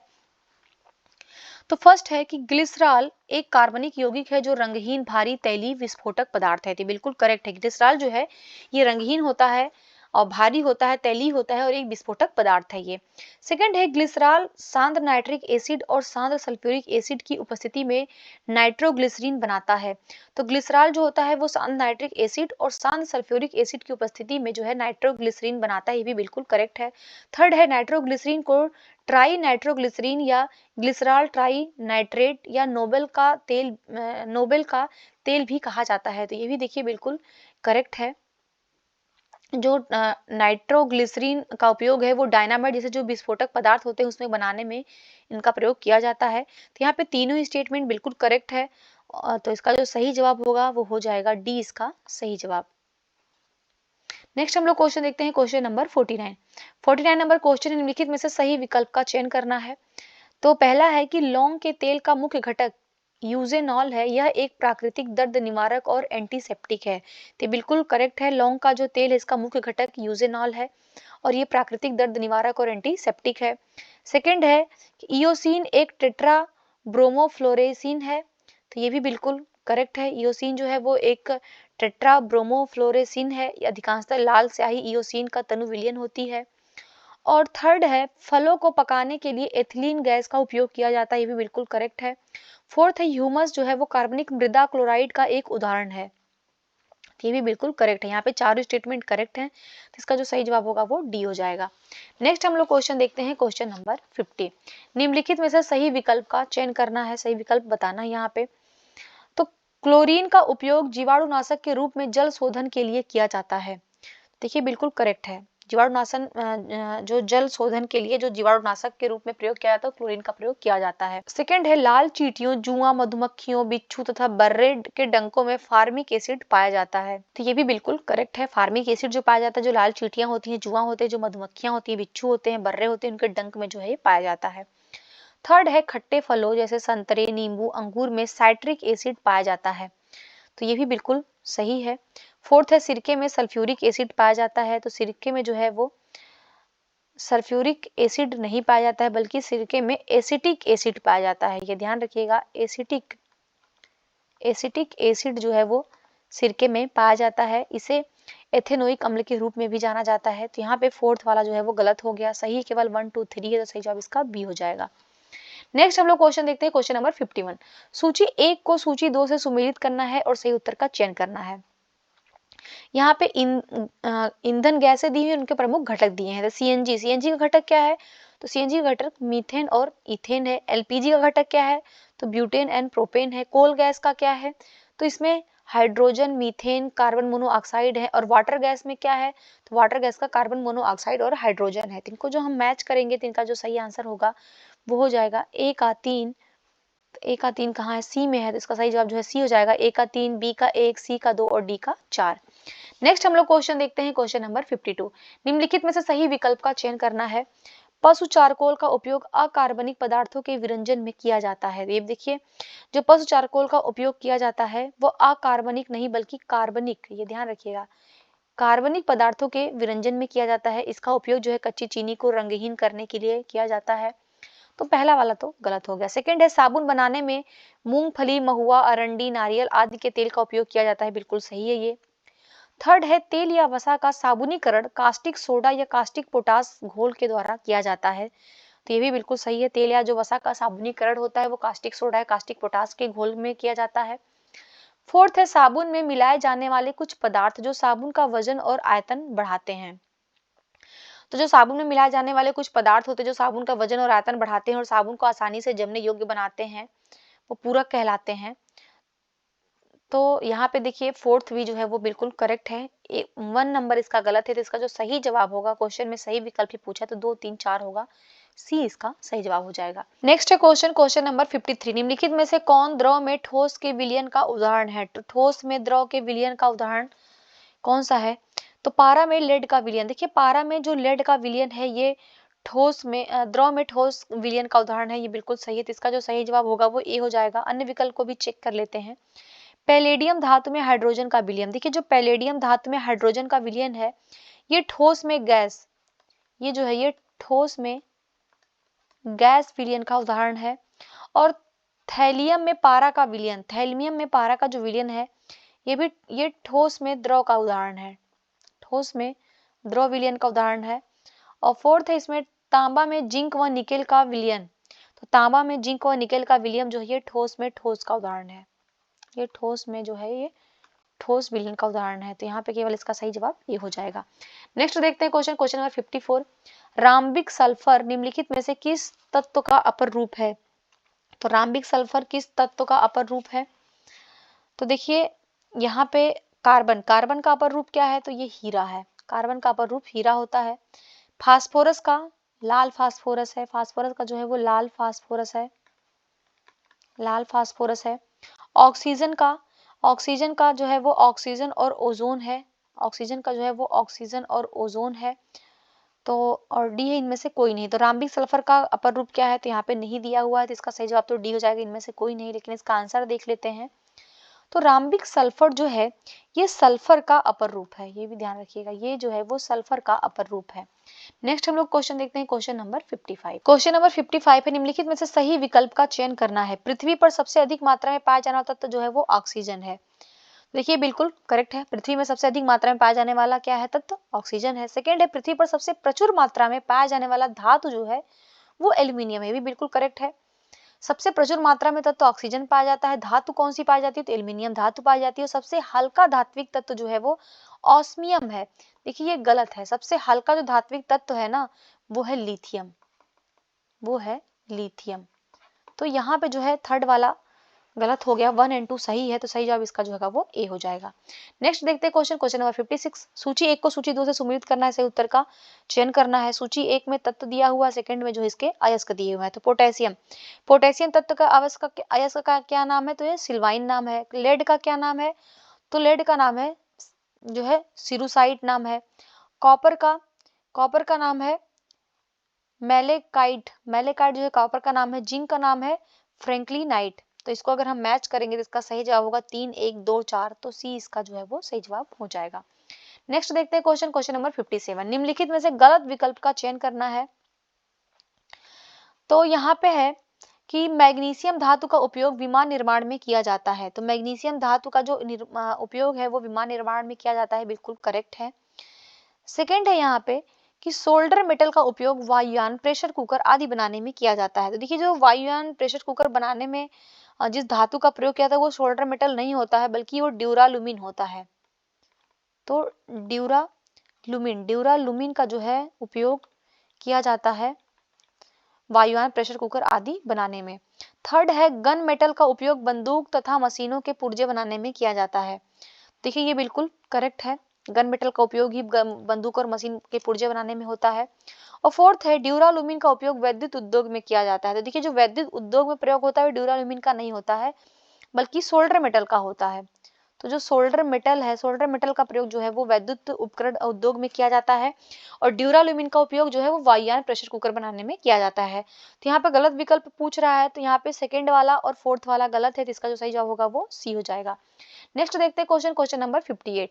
निम्नलिखित में से कौन सा द्रव पीएच मान के आधार पर सबसे अधिक अम्लीय है? सबसे अधिक अम्लीय कौन सा है ये बताना है। देखिए जो पीएच वैल्यू होती है वो 1 से लेकर के 14 के बीच में होती है। जो 7 होता है, 7 जो होता है ये न्यूट्रल होता है। इससे अगर हम कम देखेंगे तो वो एसिडिक हो जाता है, और अगर हम इससे ज्यादा देखेंगे, 7 से ज्यादा जो वैल्यू होती है वो क्षारीय होता है, उसकी जो प्रकृति होती है वो क्षारीय होती है। तो यहाँ पे अम्लीय पूछ रहा है, तो मिल्क ऑफ मैग्नीसिया, देखिए मिल्क ऑफ मैग्नीसिया का पीएच वैल्यू 10 होता है। काली कॉफी का पीएच जो होता है वो 5 होता है। जठर रस का पीएच 1.2 होता है, और सिरका का पीएच 3 होता है।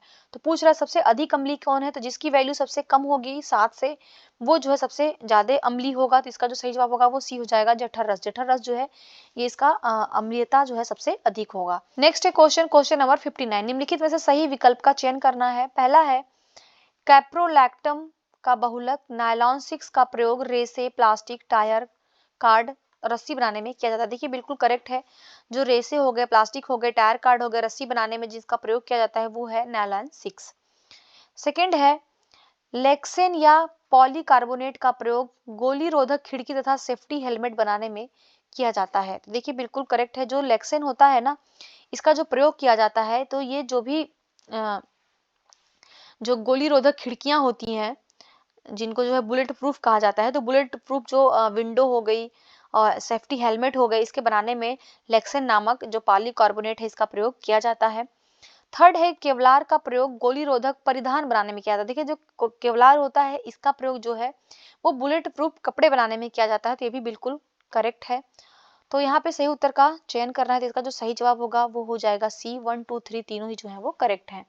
नेक्स्ट हम लोग क्वेश्चन देखते हैं, क्वेश्चन नंबर 60। निम्नलिखित में से सही विकल्प का चयन करना है। तो पायरेक्स कांच का उपयोग धूप के चश्मे के निर्माण में किया जाता है। देखिए धूप के चश्मे बनाने में पायरेक्स कांच का प्रयोग नहीं होता है, बल्कि क्रुक्स कांच का प्रयोग होता है। ये ध्यान रखिएगा, क्रुक्स कांच का जो प्रयोग होता है वो जो है धूप के चश्मे बनाने में किया जाता है। सेकेंड है पोटास कांच का उपयोग प्रयोगशाला उपकरण और अन्य उच्च ताप प्रतिरोधी उपकरण बनाने में किया जाता है। तो ये भी बिल्कुल सही है, जो पोटास कांच है उसका प्रयोग जो है वो प्रयोगशाला उपकरण, बीकर, फ्लास्क, टेक्स ट्यूब आदि के बनाने में जो इसका प्रयोग होता है। और थर्ड है क्रुक्स कांच का उपयोग रासायनिक उपकरण, कार हेड लैंप आदि के निर्माण में किया जाता है। देखिए जो रासायनिक उपकरण या कार हेड लैंप बनाने में होता है वो क्रुक्स कांच नहीं, बल्कि यहाँ पे पायरेक्स कांच का प्रयोग होता है। तो यहाँ पे जो है वो पायरेक्स कांच का प्रयोग किया जाता है। तो यहाँ पे हम लोग देखते हैं 1 और 3 जो है वो गलत हो गया, केवल 2 वाला सही है। तो सही जवाब जो होगा इसका वो बी इसका सही जवाब होगा, केवल कथन 2 जो है वो सही है। नेक्स्ट है क्वेश्चन नंबर 61। निम्नलिखित में से गलत विकल्प का चयन करना है। पहला है यूरेनियम 235 का उपयोग अस्थि रोग के उपचार और प्रकाश संश्लेषण की प्रक्रिया के अध्ययन में किया जाता है। देखिए जो यूरेनियम 235 है इसका जो प्रयोग किया जाता है ये विद्युत उपकरण के लिए किया जाता है, ये विद्युत उद्योग में किया जाता है, ना कि अस्थि रोग उपचार और प्रकाश संश्लेषण की प्रक्रिया में। जो अस्थि रोग उपचार और प्रकाश संश्लेषण की प्रक्रिया है यहाँ पे फास्फोरस 32 है इसका प्रयोग किया जाता है, तो इसलिए पहला वाला तो गलत हो गया। सेकेंड है अमेरिकियम 241 का उपयोग तेल के कुओं का पता लगाने और धातु की चादरों की एक समान मोटाई की जांच करने के लिए किया जाता है। तो देखिए ये बिल्कुल करेक्ट है, जो अमेरिकियम है 241 इसका उपयोग जो है वो तेल के कुओं का पता लगाने और धातु की चादरों की एक समान मोटाई की जांच करने के लिए किया जाता है।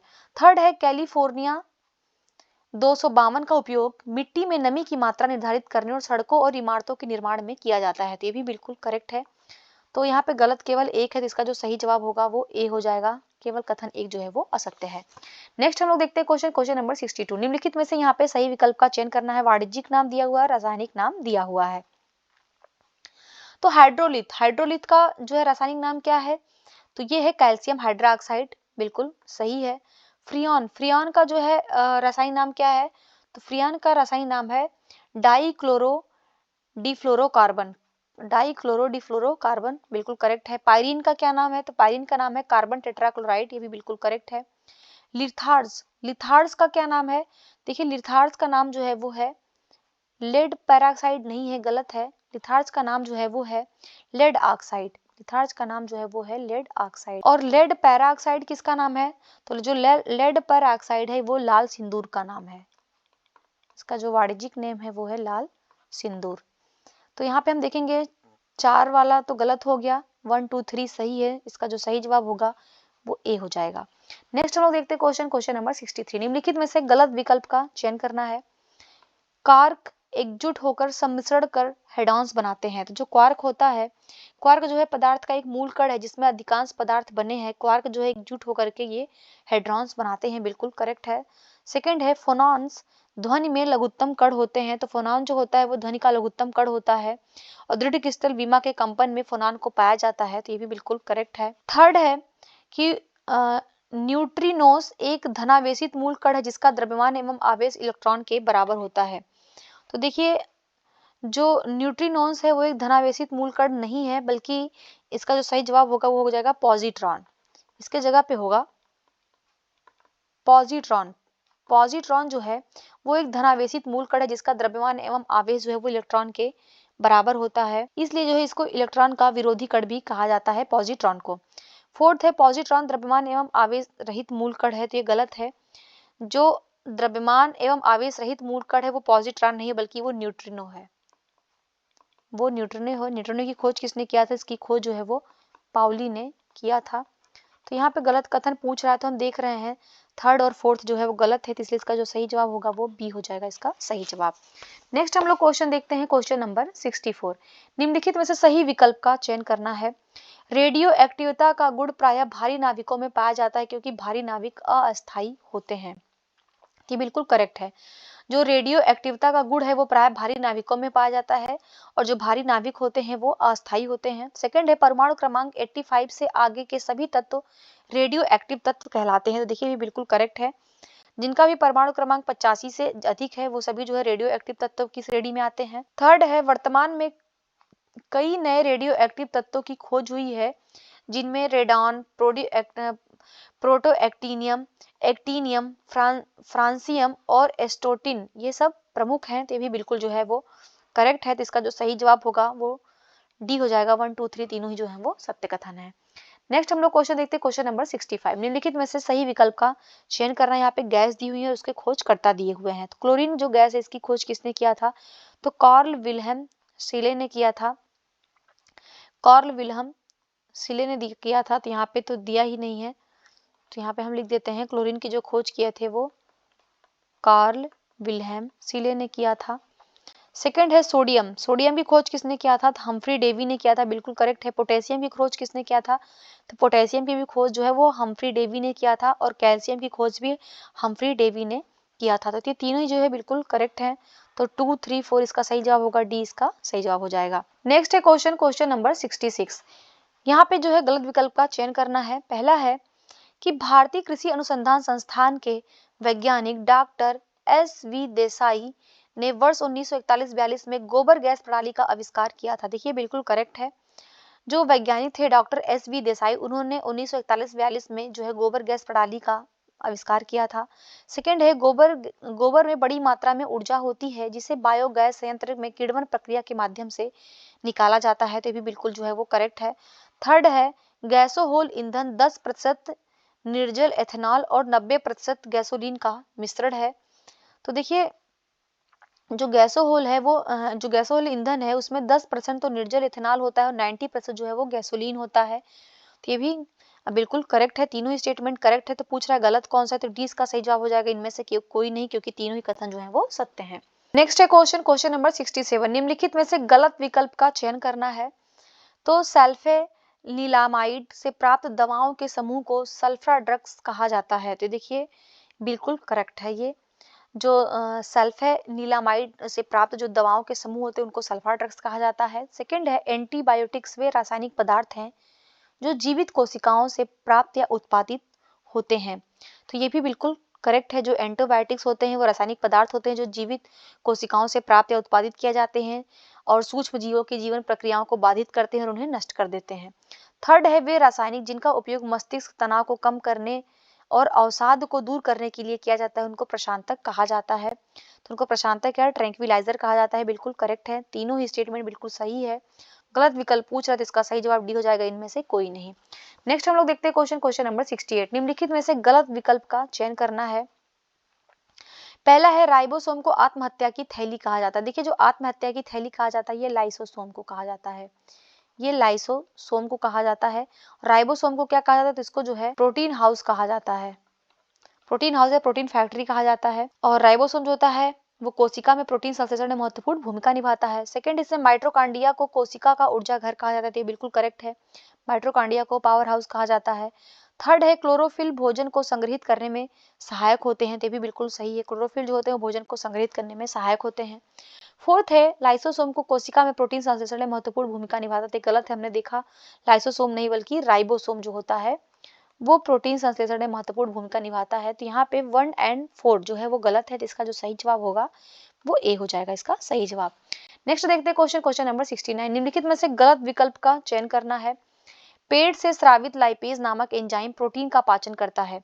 जो पेट से स्रावित होता है लाइपेज नामक एंजाइम वो प्रोटीन का पाचन जो है नहीं करता है, बल्कि वो फैट का पाचन करता है, वसा का पाचन करता है। इस वजह से पहला वाला तो गलत हो गया। सेकंड है अग्नाशय के लैंगरहैंस में आइलेट्स की बीटा कोशिकाएं इंसुलिन का उत्पादन करती है, बिल्कुल करेक्ट है। जो इंसुलिन का उत्पादन होता है वो अग्नाशय के लैंगरहैंस के आइलेट्स की बीटा कोशिकाओं से होता है। थर्ड है एड्रिनल ग्रंथि द्वारा स्रावित एड्रिनेलिन नामक हार्मोन को लड़ो और उड़ो हार्मोन कहा जाता है, तो ये भी बिल्कुल करेक्ट है। तो गलत कथन पूछ रहा है तो केवल पहला गलत है, तो इसका सही जवाब जो है वो ए हो जाएगा। केवल कथन एक जो है वो असत्य है।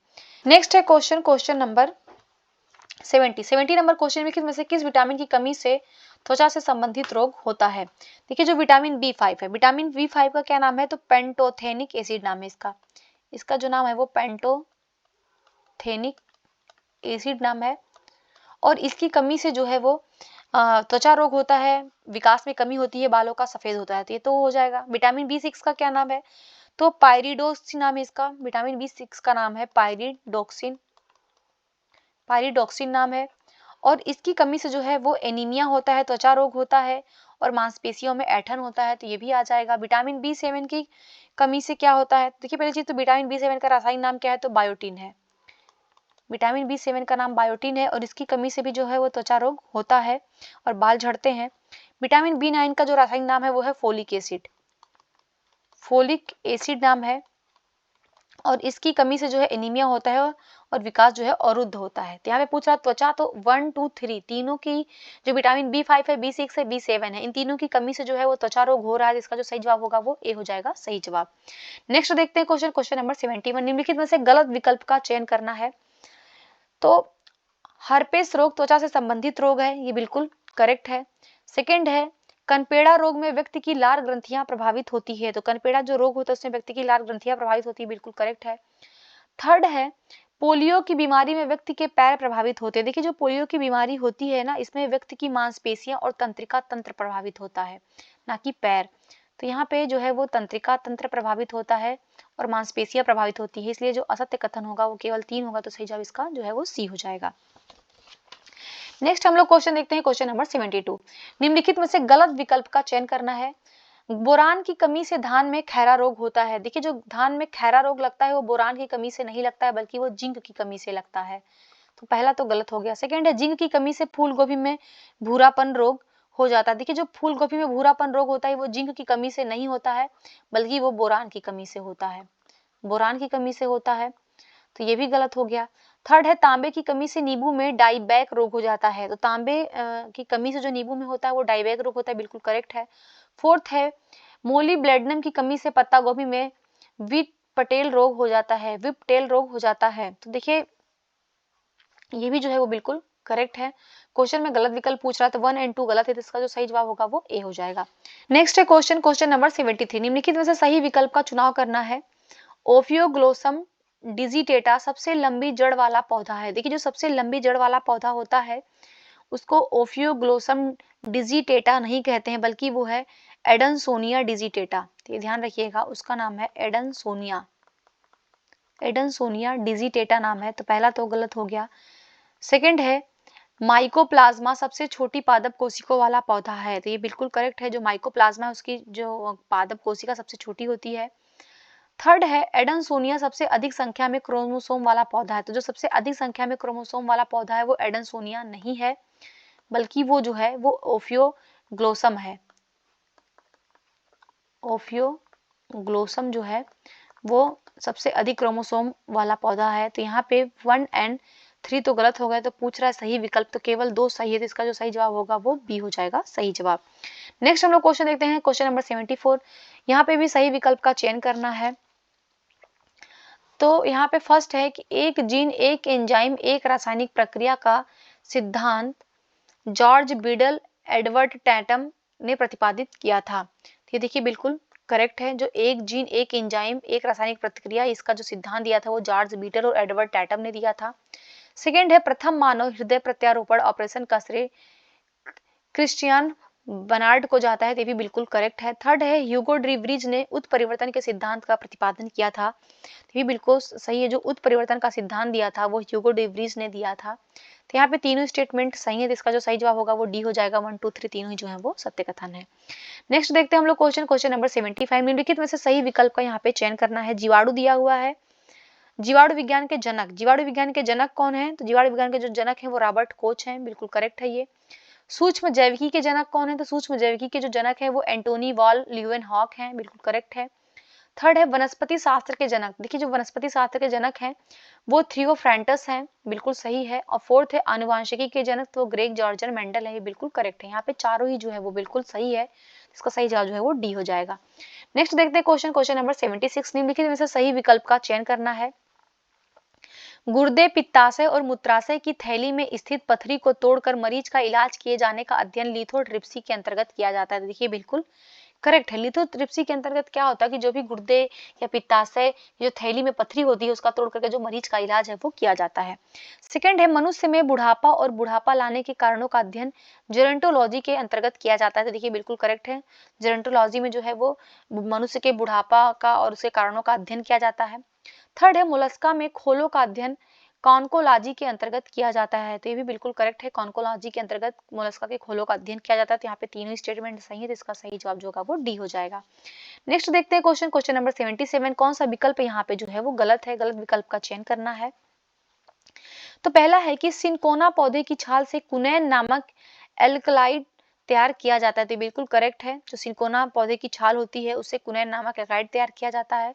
सेकंड है अफीम जो है पौधे के कच्चे फल के दूध को सुखाकर बनाया जाने वाला पदार्थ है। ये भी बिल्कुल करेक्ट है। थर्ड है केसर पौधे के पुष्प वर्तिका और वर्तिकाग्र से प्राप्त किए जाने वाला एक मसाला है। ये भी बिल्कुल करेक्ट है। तो यहाँ पे तीनों स्टेटमेंट सही है, परंतु गलत विकल्प पूछ रहा है, तो इसका सही जवाब जो होगा वो डी हो जाएगा। इनमें से कोई नहीं, क्योंकि तीनों जो है वो करेक्ट है, तो ये ध्यान रखिएगा। नेक्स्ट हम लोग देखते हैं क्वेश्चन नंबर 78। 78 नंबर क्वेश्चन, लिखित कथनों में से सही विकल्प का जो है वो चयन करना है। तो पहला है मानव शरीर की सबसे छोटी हड्डी स्टेप्स है जो मानव कान में पाई जाती है। तो जो मानव शरीर की सबसे छोटी हड्डी स्टेप्स है जो कि मानव कान में पाई जाती है, बिल्कुल करेक्ट है ये। सेकंड है मानव शरीर की सबसे लंबी हड्डी जो है वो फीमर है जो जांग की हड्डी में पाई जाती है, बिल्कुल करेक्ट है। शरीर की जो सबसे लंबी हड्डी होती है वो फीमर होती है जो जांग में पाई जाती है। थर्ड है हमारे शरीर का सबसे कठोर भाग जो है वो डेंटल इनेमल है जिसके मुख्य रूप से कैल्शियम फास्फेट होता है। तो ये भी बिल्कुल करेक्ट है, तीनों स्टेटमेंट बिल्कुल सही है, तो इसका जो सही जवाब होगा वो डी हो जाएगा। नेक्स्ट देखते हैं क्वेश्चन नंबर 79। निम्नलिखित में से सही विकल्प का चयन करना है। मैमथ प्रजाति वर्तमान में विलुप्त हो चुकी है, इसे हाथी का पूर्वज माना जाता है। देखिए बिल्कुल करेक्ट है, जो मैमथ प्रजाति है ये वर्तमान में विलुप्त हो चुकी है और इसको हाथी का है जो पूर्वज माना जाता है। और नेक्स्ट है इसमें क्रो मैग्नान मानव को आधुनिक मानव का नवीनतम पूर्वज माना जाता है। तो ये भी बिल्कुल करेक्ट है, जो आधुनिक मानव इसका जो नवीनतम पूर्वज है वो क्रो मैग्नान मानव है। और थर्ड है अमीबा जो है वो एक बहुकोशिकीय प्रोटोजोआ है। तो देखिए जो अमीबा है ना वो एक बहुकोशिकीय नहीं बल्कि ये एक कोशिकीय, ये ध्यान रखिएगा। अमीबा जो है वो एक कोशिकीय जो है प्रोटोजोआ है। अमीबा में प्रजनन आमतौर पर द्विखंडन विधि के माध्यम से होता है। तो थर्ड वाला तो यहाँ पे गलत हो गया। तो 1 एंड 2 सही है, तो सही विकल्प जो होगा उसका ए इसका सही जवाब हो जाएगा।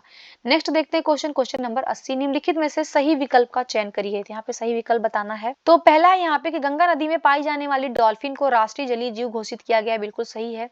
और राष्ट्रीय जो डॉल्फिन दिवस मनाया जाता है किस तारीख को मनाया जाता है, आप इसको कमेंट बॉक्स में बताइएगा।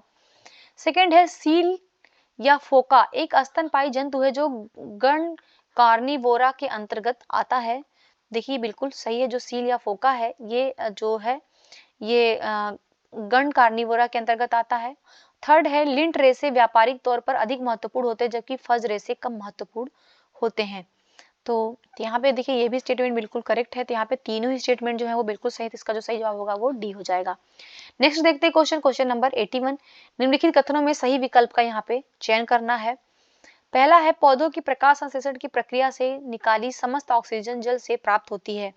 तो जो पौधे की प्रकाश संश्लेषण की प्रक्रिया होती है उससे जो ऑक्सीजन निकलता है वो सभी ऑक्सीजन जो है वो जल से प्राप्त होता है, ये बिल्कुल करेक्ट है। सेकंड है सामान्य वजन वाले एक वयस्क मनुष्य में रक्त की कुल मात्रा लगभग 5 लीटर होती है, ये भी बिल्कुल करेक्ट है। स्वस्थ मनुष्य में जो है 5 लीटर रक्त पाया जाता है।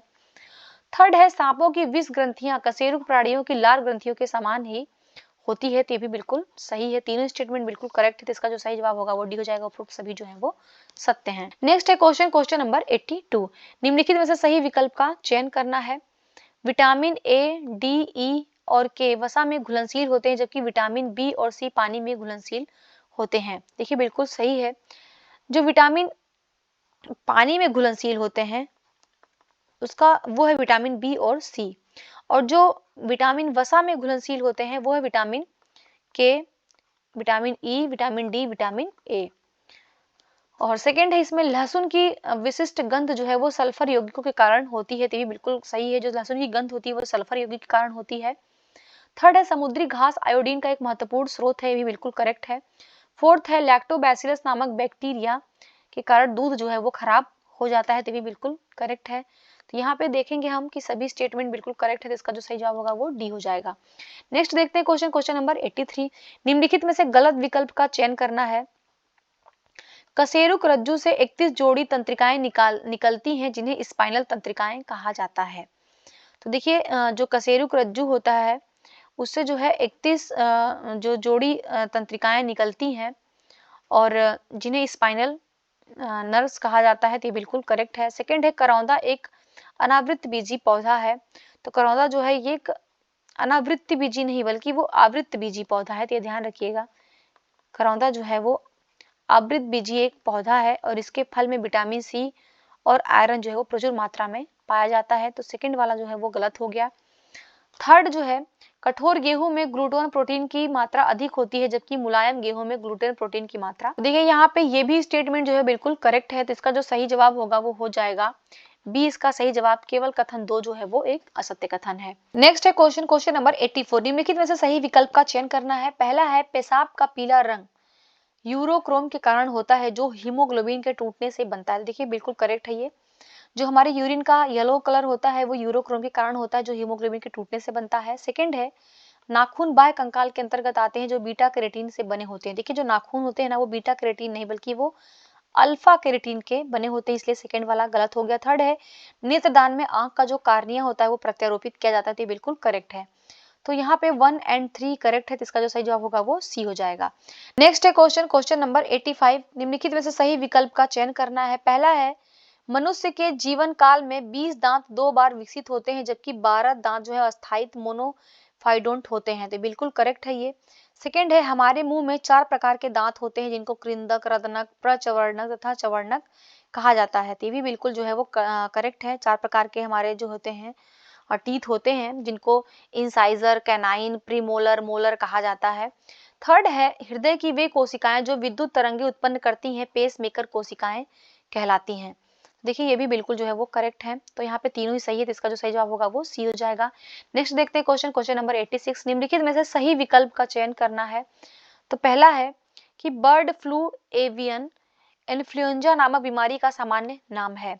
तो बर्ड फ्लू जो एवियन है वो इन्फ्लुएंजा नामक सामान्य बीमारी का नाम है जो कौन से वायरस से होता है, तो ये भी ध्यान रखिएगा। ये H5N1 नामक वायरस से होता है, बिल्कुल करेक्ट है पहला। सेकंड है डॉली नामक भेड़ का क्लोन दुनिया में किसी भी स्तनधारी का पहला क्लोन था, तो बिल्कुल करेक्ट है। जो पहली क्लोन बनाई गई थी वो डॉली नामक की भेड़ की बनाई गई थी।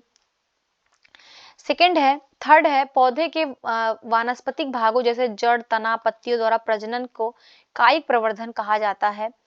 तो ये भी बिल्कुल जो है वो करेक्ट है। तो यहाँ पे तीनों स्टेटमेंट सही, तो इसका जो सही जवाब होगा वो सी हो जाएगा। नेक्स्ट देखते हैं क्वेश्चन नंबर 87। निम्नलिखित में से सही विकल्प का चयन करना है।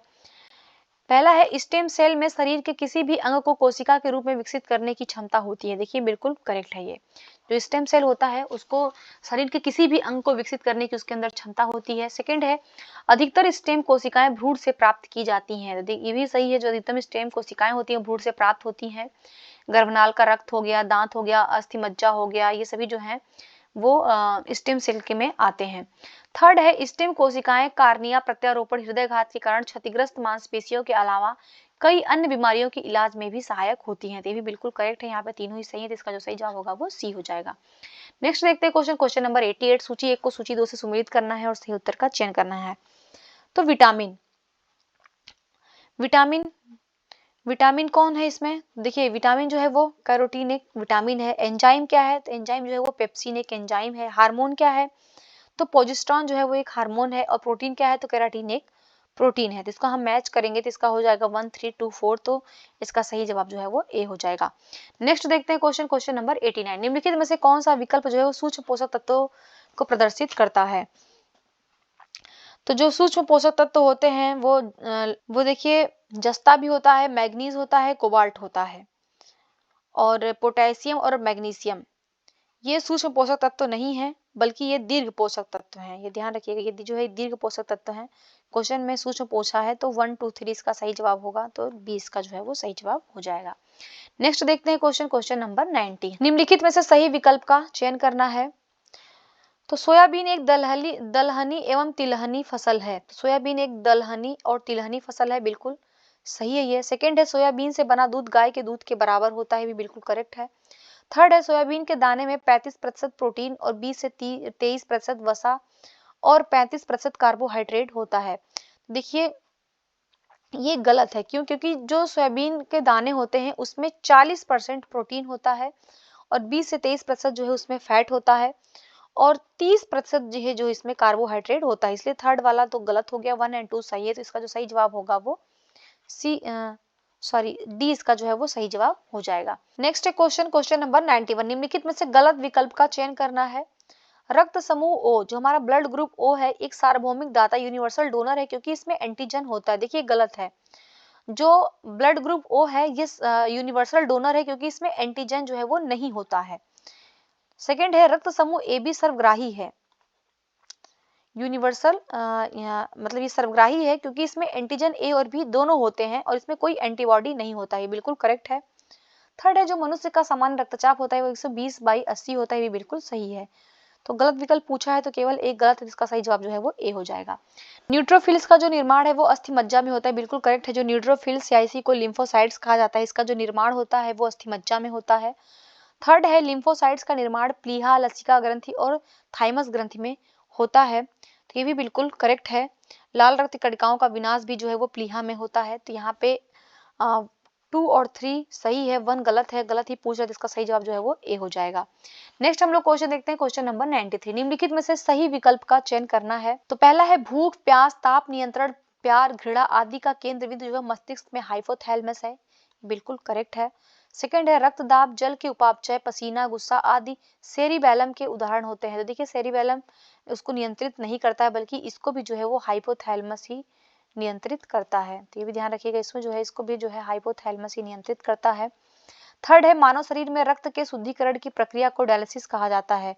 तो जो ब्लड के शुद्धिकरण की प्रक्रिया होती है वो डायलिसिस के द्वारा होती है, बिल्कुल करेक्ट है। तो यहाँ पे सही विकल्प पूछा है तो 1 और 3 सही है, तो इसका जो सही जवाब होगा वो सी हो जाएगा। नेक्स्ट देखते हैं क्वेश्चन नंबर 94। निम्नलिखित में से गलत विकल्प का चयन करना है। तो मेलाटोनिन एक हार्मोन है जो नींद और जागने को नियंत्रित करता है, तो बिल्कुल करेक्ट है ये। सेकंड है, ट्रिप्सिन, टाइलिन और पेप्सिन नामक एंजाइम पाचन एंजाइम है ये, जो क्रमशः अग्नाशय, लाल ग्रंथि और पेट के द्वारा ये स्रावित होते हैं, तो भी बिल्कुल जो है वो करेक्ट है। थर्ड है, आमाशय मानव शरीर की सबसे बड़ी ग्रंथि और सबसे भारी आंतरिक अंग है। देखिए जो मानव शरीर की सबसे बड़ी ग्रंथि वो आमाशय नहीं है, वो यकृत है, लीवर है, ये ध्यान रखिएगा। तो यहाँ पे थर्ड वाला तो गलत हो गया और गलत ही पूछा, तो इसका जो सही जवाब होगा वो सी हो जाएगा, केवल कथन 3 जो है वो असत्य है। नेक्स्ट देखते हैं क्वेश्चन नंबर 95। निम्नलिखित में से गलत विकल्प का चयन करना है। पहला है तुलसी एक प्रकार का औषधि पौधा है, बिल्कुल करेक्ट है। सेकंड है औषधि तुलसी के पौधे में उपस्थित फाइटो रसायन प्रदाह प्रदाहनाशी तथा प्रतिऑक्सीकारक गुणों के कारण विभिन्न गंभीर रोगों से सुरक्षा प्रदान करते हैं, ये भी बिल्कुल करेक्ट है। थर्ड है तुलसी के पत्ते के अर्क में फ्लेवोनाइड, सैपेनिन, ग्लाइकोसाइड, फिनॉन आदि उपस्थित होते हैं जो इसके औषधीय गुणों में वृद्धि करते हैं, तो ये भी बिल्कुल करेक्ट है। यहाँ पे तीनों स्टेटमेंट सही है। तो पूछ रहा है गलत विकल्प, तो डी इसका सही जवाब होगा। इनमें से कोई नहीं, क्योंकि तीनों ही कथन जो है वो सही है। नेक्स्ट है क्वेश्चन नंबर 96। निम्नलिखित में से सही विकल्प का चयन करना है। पहला है हल्दी पौधों के तने वाले भाग से प्राप्त होते हैं, बिल्कुल करेक्ट है। हल्दी जो है वो पौधे के तने वाले भाग हैं। सेकेंड है यीस्ट और मशरूम शैवाल वर्ग के जीव में आते हैं। देखिए शैवाल वर्ग के जीव में नहीं आते, बल्कि ये कवक वर्ग के जीव में आते हैं, इसलिए सेकंड वाला तो गलत हो गया।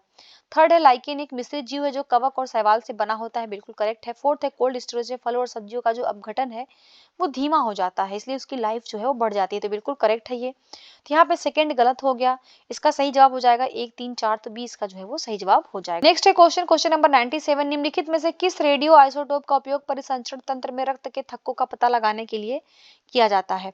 देखिए जो आर्सेनिक 74 है, आर्सेनिक 74 जो है इसका प्रयोग ट्यूमर का पता लगाने के लिए किया जाता है, तो इसका प्रयोग जो है वो ट्यूमर का पता लगाने में किया जाता है। और सोडियम 24 का जो प्रयोग किया जाता है ये परिसंचरण तंत्र में रक्त का थक्का का पता लगाने के लिए किया जाता है, तो सही जवाब तो इसका बी हो जाएगा।